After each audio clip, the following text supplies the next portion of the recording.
This week's Vayechi is Le'il Nishmas Mנחem, נחom ben הכהן. This week's Parshas Vayechi. I find it very interesting. Yaakov Avinu, his entire life, he went through full destruction, tzaros, like to the fullest extension. I don't know if that's a word, but he went crazy. He started off, his brother chased him, Esav.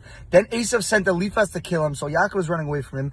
Then not only that, he went to go marry someone. He had to work for 7 years, got swindled by Lavan into marrying the wrong girl. Then his son got sold as a slave to Mitzrayim. Like, his life was crazy. And then finally, now he's chilling it up. Like, right? Everything's good with him right now.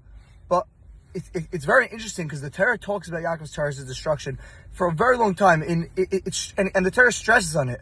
And then when it comes to Yaakov being all chilled and he's chilling it out right now, then it gets all like settle and like, no, it gives like the first parsha of this week's parsha. It says Yaakov was chilling. That's not the exact what it means, but you get what I'm saying.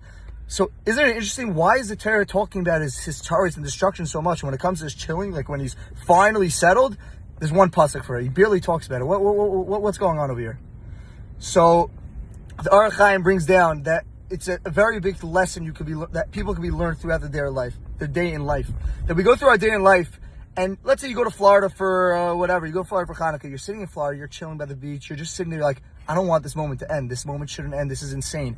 Then you're sitting in class, and you're like, I can't do this. You're looking at the clock every 5 seconds. You want time to just keep going. You want to get over with it. All the bad times, you just want to go. You want to get over with it. You say, I want to just skip. Like, you're going to Florida on like Thursday. Between me and you, we all do this. And it's Monday. You're like, I want to just press a button and go to Thursday. Like, everyone always does that.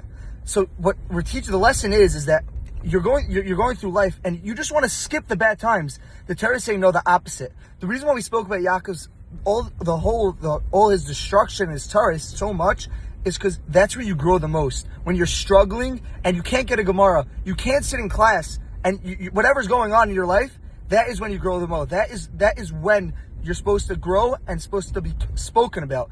But when you're chilling, of course you want to be spoken when you're chilling, but and you should enjoy it 100%. But that's not where you grow. The Torah isn't saying that's not where you grow at all. There was a story, I forgot the guy's name, someone Wasserman, I think it was, I'm not exactly sure. He was sitting in the camps by the Holocaust, and he watched his brother and his mother die right in front of his face. He didn't know what to do with himself. He fought through the times, and he got through it. And at the end of the war, he went on his own back to America.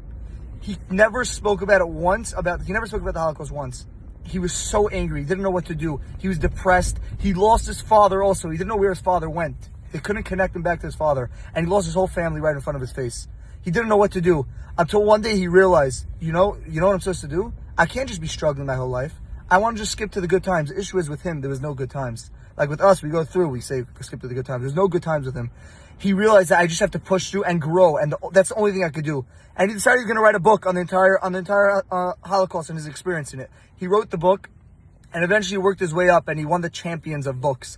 I'll be honest, I don't know what the Champion of Books is called, because I don't read really, but he won the Champion of Books, whatever it's called. And he fought through it. He spoke at one of the biggest events, I'm not sure it was in a huge stadium. And when he was a Jewish guy, and when he was speaking, he said this vart that I'm saying right now. He said, I realized when I learned Parshas Vayechi, it was Parshas Vayechi at that moment, I realized I learned the first parsha, the first pasuk, I don't know it off the top of my head, Vayechi Yaakov something. And right there, then and there, I realized I learned this Chaim that says this whole lesson, and I realized the only way for me to get through it is to push and struggle. And I know I'm going to struggle, but the only way to get through it is do that, and that's how I grew. So, ladies and gentlemen, you see from this story how true it is. It's a real thing that from the Torah writing so much things, as charts of Yaakov grew, and that's how Yaakov, I'm not going to say was able to chill out and whatever, but he grew to a certain extent. I don't know what it was. So, Mir Shem, we should all grow, and when you're struggling, don't say you want to just push the button to skip it. I'm saying maybe you could. I'm saying we all do it, but just try not to, and have an amazing Shabbos.